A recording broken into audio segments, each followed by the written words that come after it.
When you graduate from the university, the first thing to do is not seeking to get a job. As beautiful as that may sound, that's not the first thing to do.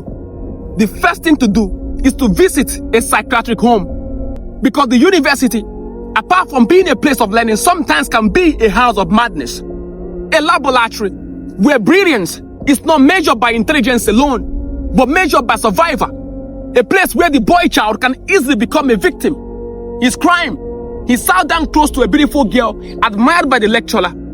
A place where confidence is easily mistaken for arrogance, and question is treated as rebellion by a lecturer who cannot provide a concrete answer. And then silence becomes the language of the oppressed. A place where the girl child is asked to exchange her dignity for grade. Thank God, call it what it is. A place where the girl child is asked to exchange sex for grade. And then marks are negotiated in darkness.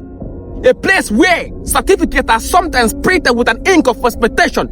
And at the end of the day, we celebrate results. We celebrate grade. We celebrate first class. But tell me, who can calculate the ignorance hidden behind some distinctions? Who can measure the intelligence buried beneath some failures? Tell me how many dreams were buried and killed before convocation day? When you graduate from the university, the first thing to do is not seeking to get a job. The first thing to do is to die.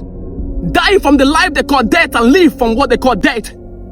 Because you must understand that the first thing to do is to bury the fear they planted in your bones. The first thing to do is to bury the labels they hung on your neck. The first thing to do when you graduate from the university is to bury the voice that told you that your entire life and intelligence could be summarized by a transcript. Because you are more than a GPA. You are more than a matriculation number. You are more than a project defense. You are more than the opinion of a frustrated supervisor. You are more than the opinion of a man who called you a failure simply because he can't get between your legs. You are more than the opinion of a woman who called you a failure simply because you refuse to be a tall boy. Because I have seen boys lose their confidence in a classroom that treated humiliation as discipline. I have seen young men carry books in the daylight and then carry depression at night. I have seen young girls fight battles no one could see. They smile for the cameras and for the photograph in the campus, but then they bleed from invisible wounds. I have seen potential buried. I have seen excellence get punished because they refuse to bow to corruption. But hear me. The story did not end at graduation. The chapter did not end at convocation. Your certificate was not the destination. It was only a chapter. Only a page. It was only a page. Because tell the lecturers that the boy they tried to frustrate not to come up with a first class is now out with a historical class.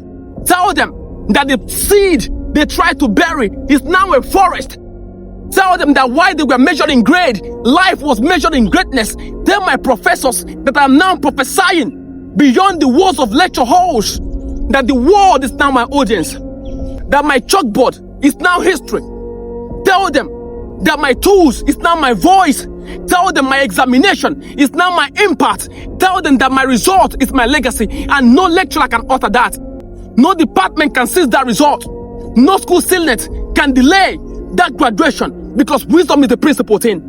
And this is not me not appreciating my lecturers. I appreciate everyone who walked into the classroom with dignity. Maximum respect to all lecturers who taught us without exploiting us. But this message go to all the bad eggs who call themselves lecturers in the university. This message go to you predators, you manipulators, you people who turn the campus and the classroom into a marketplace of oppression. The town crier is coming with a rotation in the campus. We are coming to liberate the child that you try to manipulate. And to every student out there passing through oppression, passing through depression, you are dedicated this to, because you will shine. You have to understand that your impact is beyond the classroom. Because we are going to liberate our world. Tell them the seed they try to bury is now a forest.